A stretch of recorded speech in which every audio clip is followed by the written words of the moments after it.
உரிமை களம் பார்வையாளர்கள் அனைவருக்கும் வணக்கம்.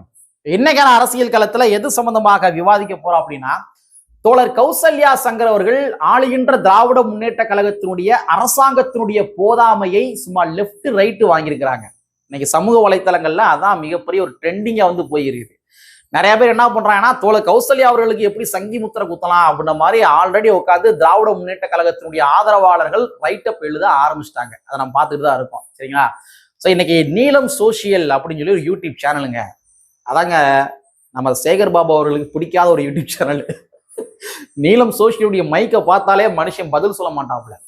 அந்த அளவுக்கு சேகர் பாபு அவர்களுக்கு பிடிக்காத ஒரு யூடியூப் சேனல் எதுன்னு பார்த்தோம்னா அது நீலம் சோசியல் தான். ஸோ நீலம் சோசியல்ல தோழர் கௌசல்யா சங்கர் அவர்கள் என்ன பண்ணியிருக்காங்க, ஒரு இன்டர்வியூ கொடுத்துருக்காங்க. உள்ளபடி அந்த இன்டர்வியூல திராவிட முன்னேற்ற கழகத்தினுடைய போதாமைகளை பயங்கரமா சுட்டி காட்டியிருக்காங்க. சும்மா லெஃப்ட் ரைட் வாங்கியிருக்காங்க. அவங்களுடைய ஸ்பீச்சை பாக்குறப்ப என்னடா திமுக இந்த அளவுக்கா பண்ணிக்கிறாங்க, இந்த அளவுக்கா ஒரு தேய்ந்து போய் கொண்டிருக்கின்றார்கள், தோல்வி அடைந்து கொண்டிருக்கின்றார்கள், தேக்கம் அடைந்து கொண்டிருக்கின்றார்கள் அப்படின்ற மாதிரி நமக்கு தோணுது. சரிங்களா? சோ தோழர் கௌசல்யா அவர்கள் என்ன பேட்டி கொடுத்திருக்காங்க, எப்படி திமுக கேள்வி எழுப்பியிருக்காங்க அப்படின்றத இந்த காணொலியில கொஞ்சம் டீட்டெயிலா பார்த்துக்கலாம். நண்பர்கள் அனைவருக்கும் இளம் திருவள்ளுதியின் இனிய வணக்கம். நாங்க இப்படி பார்த்துட்டோம், இனி ஜென்மத்துக்கும் எங்களால குடிய முடியாது, அதனால நாங்க சண்டை போட போறோம். திருச்சியில் வேலை வாய்ப்பு. திருச்சி விமான நிலையத்திலிருந்து 5 கிலோமீட்டர் தொலைவில் அமைந்துள்ள திவ்யா என்கோ நிறுவனத்தில் வேலை வாய்ப்பு. Drilling machine operator, VTL operator, fitter, horizontal boring machine operator, turner, welder போன்ற பணிகளுக்கு ஆட்கள் தேர்வு செய்யப்படுகின்றது. மேற்கண்ட பணிகளில் அனுபவம் இல்லை என்றாலும் கூட பயிற்சி வழங்கப்படும். உணவு மற்றும் தங்குமிடம் இலவசம். திரையில் தெரியும் எண்களை பயன்படுத்தி உடனடியாக முன்பதிவு செய்து கொள்ளுங்கள். முதல்ல தோழர் கௌசல்யா அவர்களுக்கு நம்முடைய ஒரு ராயல் சொல்லிவிட்டுங்க. காரணம் என்னன்னு பார்த்தோம்னா, நம்ம இந்திய நாடு அடிமைத்தனத்தினால் அடக்கப்பட்ட ஒரு நாடு, சனாதனத்தினால் நிரப்பப்பட்ட ஒரு நாடு, சாதியத்தால் நிரப்பப்பட்ட ஒரு நாடு. ஸோ அப்பேற்பட்ட ஒரு நாட்டுல மேற்கொண்டு அடக்கப்படுகின்ற ஒரு இனம் எதுன்னு பார்த்தோம்னா பெண்கள் இனம் தான். ஸோ தோழர் கௌசல்யா அவர்கள் ஒரு மிகப்பெரிய பேர் இழப்பை சந்தித்த ஒரு பெண்மணி. அந்த பேர் இழப்பையும் கூட பொருட்படுத்தாமல் இன்னைக்கு துணிச்சலாக இந்த அதிகார வர்க்கங்களை, இந்த சனாதனத்தை, சாதியத்தை நோக்கி கேள்வி எழுப்புவதற்காக தன்னை அர்ப்பணிச்சிருக்காங்க. பாத்தீங்களா? உள்ளபடியே அவங்க ராயல் சொல்லிவிட்டுங்க. ஸோ அதனுடைய நீட்சியாகத்தான் இன்னைக்கு நீலம் சோசியல ஒரு பேட்டி கொடுத்துருக்காங்க. ஸோ அந்த பேட்டில என்ன ஒரு சாராம்சம் சொல்ல வராங்க அப்படின்றத நம்ம சொல்லிடுவோம். ஒன்றும் கிடையாது. தோழர் கௌசல்யா சங்கர் அவர்கள் இவங்க 2 பேரும் காதல் திருமணம் செய்து கொண்டவர்கள். கௌசல்யா அவர்கள் ஒரு பிற்படுத்தப்பட்ட வகுப்பை சார்ந்தவர், சங்கர் அவர்கள் ஒரு பட்டியல் சமுதாயத்தை சார்ந்தவர். 2 பேரும் காதலிக்கிறாங்க. ஆனா இந்த சமுதாயம் வழக்கம் போல ஆணவ படுகொலை செய்வதற்காக அவர்களை துரத்துகின்றது. பஸ் ஸ்டாண்ட்ல வச்சு என்ன பண்றாங்கன்னா 2 பேரையும் வெட்டுவதற்கு முயற்சி பண்றாங்க. அதுல இவர் உடுமலைப்பேட்டை சங்கர் என்ன பண்றாருன்னா படுகொலைக்கு உள்ளாக்கப்படுறாரு. கௌசல்யா அவர்கள் காயங்களோட தப்பிச்சிடுறாங்க. சரிங்களா? ஸோ இந்த மாதிரி ஒரு சம்பவம் நடைபெற்று முடிஞ்சிருது. அதுக்கப்புறம் வழக்கு பதிவு செய்யறாங்க. வழக்கு பதிவு செய்ததுக்கு பின்பாக குற்றவாளிகள் என்று சிலரை அறிவிக்கின்றார்கள். அதே வேளையில A1 அக்யூஸ்ட் சொல்லி கௌசல்யாவுடைய தந்தை சின்னசாமி அவர் தான் A1 அக்யூஸ்ட், அவருக்கும் தண்டனை வழங்கப்படுகின்றது. ஸோ இந்த நிலைமையில கடந்த 2020 A1 அக்யூஸ்ட் இவர் யாரு, சின்னசாமி, கௌசல்யாவுடைய தந்தை விடுவிக்கப்படுகின்றார். இத்தனை சிசிடிவி ஃபுட்டேஜ் இருந்துச்சு. சிசிடிவி ஃபுட்டேஜ் முன்னாடி வெட்டி இருக்கிறாங்க. கூலிப்படையினர்லாம் சேர்ந்து வெட்டி இருக்கிறாங்க. அவங்க வெட்டுப்பட்டதுக்கு மெயினான காரணமே என்னன்னா காதல் விவகாரம். காதலை எதிர்க்கின்ற காரணத்துக்காக தந்தையினுடைய ஏவல் நடிப்புல தான் படுகொலைக்கு உள்ளாக்கப்பட்டிருக்காங்க. ஆனாலும் கூட போதிய ஆதாரங்கள்னு சொல்லி தான் என்ன பண்றாங்க, சின்னசாமியை ரிலீஸ் பண்ணிடுறாங்க. ஸோ இதனால என்ன பண்றாங்கன்னா கௌசல்யா அவர்கள் மேல்முறையீட்டுக்கு போறாங்க. ஸோ இந்த மேல்முறையீட்டுக்கு போயிடறாங்க இல்லையா, கடந்த 2020 மேல்முறையீடு போறாங்க. மேல்முறையீடு போனதுக்கு பின்பாக அந்த வழக்கு சரிவர நடக்கவில்லை. திமுக ஆட்சிக்கு வந்துருது. திமுக 2021 ஆட்சிக்கு வந்துருது. திமுக 2021 ஆட்சிக்கு வந்தது பின்பாக சரி நம்மளுடைய சமூக நீதி அரசு ஆட்சிக்கு வந்துருச்சு, தந்தை பெரியார் வழியில் ஆட்சி புரிகின்ற சமூக நீதி அரசு ஆட்சிக்கு வந்துருச்சு, பெண்ணியத்தை பேசுகின்ற, பெண்ணியத்தை கொள்கையாக கொண்ட, பெரியாருடைய கொள்கையை கொண்ட திராவிட முன்னேற்ற கழகம் ஆட்சிக்கு வந்துருச்சு, நம்முடைய வழக்கு விரைவா நடந்துரும் அப்படின்ற மாதிரி தோழர் கௌசல்யா அவர்கள் எதிர்பார்த்து காத்து கொண்டிருந்தார். ஆனால் வழக்கு சரிவர நடைபெறவில்லை. அதனால தோழர் கௌசல்யா அவர்கள் என்ன பண்ணாங்கன்னா வழக்கை விரைவாக நடத்த வேணும்னு சொல்லி மறுபடியும் ஒரு பெட்டிஷன் போடுறாங்க.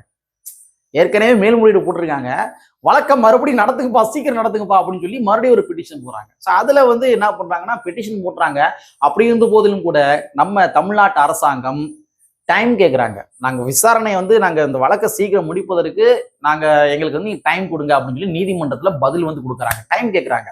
நாங்கள் விசாரணை நடத்துகிறோம், ஆனால் எங்களுக்கு டைம் கொடுங்கன்னு வாங்குறாங்க. சரிங்களா? ஸோ இந்த நிலைமையில சமீபத்தில் மறுபடியும் என்ன பண்ணியிருக்காங்கன்னா, நம்ம திமுக அரசாங்கம் மேற்கொண்டு டைம் கேட்டிருக்காங்க. ஏறக்குறைய ஆட்சி முடிய போகுதுங்க. 4.25 வருஷம் ஆகி போச்சு. எத்தனை வருஷம்? 4.25 வருஷம் ஆகி போச்சு. இந்த 4.25 வருஷமா இவங்க வந்து இந்த வழக்கை வந்து நடத்திக்கிட்டே இருந்துட்டு இப்ப மறுபடியும் நீதிமன்றத்தை என்ன பண்ணியிருக்காங்கன்னா, நாங்க வந்து எங்களுக்கு வந்து ஒரு 6 மாசம் டைம் கொடுங்க, நாங்க என்னது அந்த டாக்குமெண்ட்லாம் நாங்க வந்து மொழிபெயர்ப்பு செய்வதற்காக எங்களுக்கு ஒரு 6 மாத கால அவகாசம் வேணும் அப்படின்னு சொல்லி தான் என்ன பண்ணியிருக்காங்க, திமுக அரசு என்ன பண்ணியிருக்காங்க, டைம் வந்து கேட்டிருக்காங்க. அப்ப இந்த இடத்துல தோழர் கௌசல்யா அவர்கள் கேள்வி எழுப்புகின்றார். 6 மாசம் டைம் கேட்குறீங்க, நீங்க 4.25 வருஷம் ஆட்சி புரிஞ்சிருக்கீங்க. இந்த 4.25 வருஷத்துல எத்தனை 6 மாசம் இருக்குது? எத்தனை 6 மாசம் இருக்கு? நீ மேற்கொண்டு ஒரு 6 மாசத்துல நான் மொழிபெயர்ப்பு செஞ்சிடுவேன்னு சொல்றீங்க அப்படின்னா, அப்ப இதுல எத்தனை 6 மாசங்கள் இருக்குது? அப்ப நீங்க மொழிபெயர்ப்பு செய்யல. அப்ப திட்டமிட்டே நீங்க இந்த வழக்கை வந்து கால தாமதம் செய்கின்றீர்கள் அப்படின்னு சொல்லி தோழர் கௌசல்யா அவர்கள் என்ன பண்றாங்க, திராவிட முன்னேற்ற கழகத்தை குற்றம் சாட்டுகின்றார். குற்றம் சாட்டுகிற நேராவே அக்யூஸ் பண்றாங்க. நீங்க காலம் தாமதம் பண்ணுவதற்கான முக்கியமான காரணம் என்னன்னு பார்த்தோம்னா, சாதி ஓட்டு அரசியலா அப்படின்னு கேட்கிறாங்க. சாதி ஓட்டு அரசியலா அப்படின்னு கேட்கிறாங்க. தேர்தல் வரப்போகின்றது, தேர்தல் வரப்போறதுனால நாங்க வந்து இந்த வழக்கு விரைவா நடத்தி அது வாட்டு நீதிமன்றத்தை ஒரு தீர்ப்பாய் போச்சு அப்படின்னா அந்த சாதிக்காரன் கோச்சுக்குவான், அதனால வந்து நம்ம வந்து வழக்கு நடத்த வேணாம் அப்படின்னு நினைக்கிறீங்களா அப்படின்ற மாதிரி அந்த ஒரு டோன்ல தான் என்ன பண்றாங்க தோழர் கௌசல்யா அவர்கள் இந்த அதிகார வர்க்கத்தை நோக்கி, திராவிட முன்னேற்ற கழகத்தை நோக்கி, சமூக நீதி அரசு என்று கூறிக்கொள்கின்ற திராவிட முன்னேற்ற கழகத்தை நோக்கி, பெரியாரியம் என்று கூறிக்கொள்கின்ற திராவிட முன்னேற்ற கழகத்தை நோக்கி கேள்வி எழுப்புகின்றார். பதில் சொல்ல யாருக்கால் துணிச்சல் இருக்குதா? யாருக்கு இருக்காது. டிபேட் நடத்த மாட்டாங்க, இது சம்பந்தம் டிபேட் நடத்தவே மாட்டாங்க. பட் இருந்தாலும் கூட நம்மள மாதிரி ஆட்கள் நீங்க என்ன பண்ணிக்கிறோம், ட்விட்டர் வலைத்தளத்துல இந்த செய்தியை போட்டு நம்ம வைரல் பண்ணிக்கிறோம். சரிங்களா? சோ தோழர் கௌசல்யா அவர்கள் இந்த மாதிரிதான் வந்து நம்ம திராவிட முன்னேற்ற கழகத்தை நோக்கி கேள்வி எழுப்புகின்றார். சாட்சியம் நான் இருக்கிறேன், ஏன் முன்னாடியே வெட்டினாங்க, சாட்சியம் நான் இருக்கிறேன், நான் இன்னும் பிறல் சாட்சியா வந்து மாறல. எப்படி? நான் வந்து பிறல் சாட்சியா மாறல. நான் பிறல் சாட்சியா மாறிட்டேன் அப்படின்னா நீங்க ஏன்ட்டு வந்து உண்மையை வர வைக்கணும், இல்லாட்டி சிசிடிவி ஃபுட்டேஜ் வாங்கணும். அந்த நேரங்கள் அங்கே எவன் வேண்டியிருந்தாலும் அவன்லாம் நீங்க கண்டுபிடிச்சு விசாரணை மேற்கொண்டு அதுக்கே பல கால தாமதங்கள் ஆகும். ஆனா நான் ஐ விட்னஸ் இருக்கிறேன், நான் இருக்கிறேன், நான் வந்து பிறல் சாட்சியா மாறல, சிசிடிவி ஃபுட்டேஜ் இருக்குது. ஆனாலும் கூட நீங்க வழக்கை விரைவாக நடத்தவில்லை என்றால் எதற்காக இந்த தேக்கங்கள்? ஸ்ட்ராங்கான ஒரு கேள்வி கேட்கிறாங்க. ஆனா பதில் சொல்வதற்கு யாருக்கும் துணிச்சல் கிடையாது. ஸோ இந்த மாதிரி தான் திராவிட முன்னேற்ற கழகம் வந்து சாதி சார்ந்த விடயங்கள் வந்து ரொம்பவே ஒரு பின்தங்கிய நிலைமையில் இருக்கிறாங்க. அது மட்டும் கிடையாது. தோழர் கௌசல்யா அவர்கள் சில நாட்களுக்கு முன்பாக கூட ஒரு பேட்டி கொடுத்தாங்க. அந்த பேட்டியில வந்து கிளியரா ஒரு விஷயம் சொல்றாங்க. அதாவது தோழர் கௌசல்யா அவர்கள்ட்ட வந்து நம்ம திராவிட முன்னேற்ற கழகத்தினுடைய மாண்புமிகு இன்றைய முதலமைச்சர், அன்றைய எதிர்க்கட்சி தலைவர், அன்றைய எதிர்க்கட்சி தலைவராக இருந்த பொழுது தோழர் கௌசல்யா அவர்கள்ட்ட ஒரு வாக்குறுதி கொடுத்தாரு. நான் ஆட்சிக்கு வந்துட்டேன் அப்படின்னா நான் ஆணவ படுகொலைக்கு தனிச்சட்டத்தை இயற்றுவேன் சொன்னாரு. நான் ஆணவ படுகொலைக்கு தனிச்சட்டம் இயற்றுவேன் அப்படின்னு சொன்னாரு. ஆனா இன்னைக்கு ஆணவ படுகொலைக்கு தனிச்சட்டம் இன்னும் இயற்றவில்லை. 4.25 வருஷம் ஆகிப்போச்சு, இன்னும் இயற்றவில்லை. இந்த நிலைமையில கடந்த 2024 சட்டமன்றத்துல முதலமைச்சர் என்ன சொல்றாரு அப்படின்னா, ஆணவ படுகொலைக்கெல்லாம் தனிச்சட்டம் தேவையில்லப்பா அப்படின்றாரு. தேவையில்ல, இருக்கிற சட்டங்களே போதுங்க, நீங்க அதை வச்சு யூஸ் பண்ணுங்க அப்படின்னு சொல்லி சொல்றாரு. இந்த நிலைமையில வந்து எல்லாருமே அழுத்தம் கொடுத்த விளைவுனால இந்த சட்டமன்ற கூட்டத்தொடர்ல, இந்த 2025 சட்டமன்ற கூட்டத்தொடர்ல ஆணவ படுகொலைக்கு தனிச்சட்டம் இயற்றுவதற்காக ஒரு ஆணையம் வந்து அமைக்கிறாங்களாமா. ஓய்வு பெற்ற நீதியரசர் பாட்ஷா அவருடைய தலைமையில ஒரு ஆணையம் அமைக்க போறாங்களாம். இந்த ஆணையம் விசாரணைகளை மேற்கொண்டு சமர்ப்பிக்கின்ற அறிக்கையின் அடிப்படையில ஆணவ படுகொலைக்கு தனிச்சட்டம் இயற்றலாமா வேணாமா அப்படின்றது முடிவெடுக்கப்படும். எப்படி? சூப்பராகல இப்படிதான் சொல்லியிருக்காங்க. ஆனா இந்த ஆணையம் தற்பொழுது செயல்பட்டு கொண்டிருக்கின்றதா? இந்த ஆணையம் எத்தனை கால அளவுக்குள் இந்த விசாரணை முடிப்பாங்க? தேர்தலுக்குள்ளேயே முடிச்சிருவாங்களா? தேர்தலுக்குள்ள முடிக்க மாட்டாங்களா? இல்ல அடுத்த ஒரு இதுவரையும் போகுமா அப்படின்றது எந்த விதமான உத்தரவாதங்களும் கிடையாது, எந்த விதமான அப்டேட்டுமே கிடையாது. பாக்ஷா அவர்கள் இந்த மாதிரி ஆணவ படுகொலை சம்பந்தமாக என்னென்ன விசாரணை மேற்கொண்டிருக்காங்க, என்னென்ன ஆய்வுகள் பண்ணியிருக்காங்கன்ற மாதிரி எந்த விதமான அப்டேட்டும் கிடையவே கிடையாதுங்க. அப்ப திமுக அரசாங்கம் என்ன பண்றாங்கன்னா, ஒரு இரட்டை நிலைப்பாடு கொண்ட அரசாங்கமா வந்து இருக்கிறாங்க. தலித் மக்கள் பாவம் இல்லையா? மனசாயத்துல சொல்லுங்க, தலித் மக்கள் பாவம் இல்லையா? இதுலயும் இரட்டை நிலைப்பாடு, ஆணவ படுகொலை விவகாரத்துல இரட்டை நிலைப்பாடு, தூய்மை பணியாளருடைய விவகாரத்துல இரட்டை நிலைப்பாடு, எத்தனை விடயங்கள் எல்லாத்துலயுமே இரட்டை நிலைப்பாடு. இங்கே இருக்கிற தொகுப்பூதிய ஆசிரியர்கள் இருப்பாங்க, ஸ்கூலில் வேலை பார்க்குற எஸ்ஜிடி ஆசிரியர்கள், அவங்களுக்கு பணி நிரந்தரம் தாரேன்னு சொல்கிறீங்க, அடுத்த ஆட்சிக்கு வந்ததுக்கப்புறம் பணி நிரந்தரம் வழங்கலை. மா சுப்பிரமணியன் அவர்கள் சொல்றாரு, சுகாதாரத்துறையில் எந்த விதமான காலி பணியிடங்களும் இல்லைன்னு சொல்றாரு. ஆனா தற்பொழுது செவிலியர்கள் போராட்டம் பண்ணிக்கிருக்காங்க.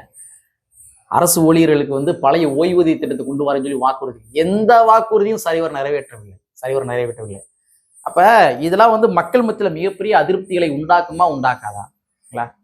குறிப்பா பட்டியல் சமுதாய மக்களுடைய விடயங்கள்ல பயங்கர போதாமைகள். இது போக கௌசல்யா சங்கர் அவர்களுக்கு நம்ம என்ன விதமான கலர் பூசலாம்னு சொல்லி அது ஒரு குரூப் கிளம்பி இருக்கிறாங்க.